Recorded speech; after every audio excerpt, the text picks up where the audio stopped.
Fy enw yw Llwyfan a fi oeddwn i'n gyfrifol am reoli'r prosiect. Yn hynny beth dwi'n gyfieithydd ar y pryd a fi oeddwn i'n gyfrifol am ddod o hyd i fidiadau neu sefydliadau oedd yn fodlon i fy mewn a ffilmo i cyfarfodydd neu digwyddiadau. Datblygwr y system yn dwi. Creais i y system ei hun. Mwynheais i gweithio ar y prosiect.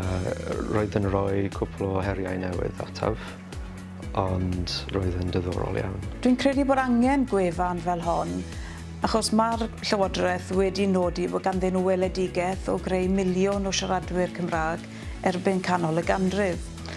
A mae'r strategaeth nhw yn nodi mwyn gwireddu'r weledigaeth bod angen cyflenwad parod o gyfieithwyr a chyfieithwyr ar y pryd, galluog a chymwysedig.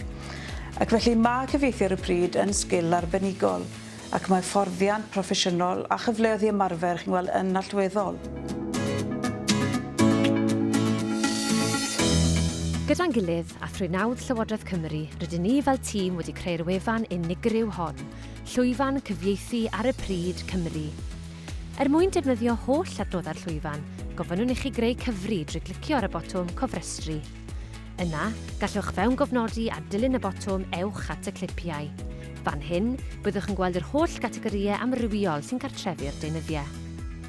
Wrth glicio ar gategori, gallwch weld y clipiau sy'n berthnasol i'r adran honno. Ar ôl i chi ddewis clip penodol, sgroliwch i ddiwedd y clip mwyn gweld deunydd sy'n cynnig gwybodaeth bellach i chi, pethau fel geirfa ddefnyddiol ac agenda cyfarfodydd y gallwch chi eu hargraffu i'w cadw wrth law tra'n cyfieithu. Unwaith eich bod yn barod i fynd amdani, mae modd i chi recordio a chadw eich cyfieithiad ar eich peiriant mwyn gwrando ac adfyfyrio ar eich perfformiad.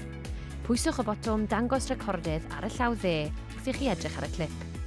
Weithiau bydd sgrin yn ymddangos yn gofyn i chi gadarnhau eich bod am barhau. Ceisiwch gyfieithu heb wylio'r clip yn gyntaf mwyn cael profiad sydd mor debyg a phosibl i sefyllfa go iawn. Ar ôl i chi orffen, gallwch roi cynnig ar sefyllfa arall trwy bori'r llyfrgell clipiau. Mwynhewch!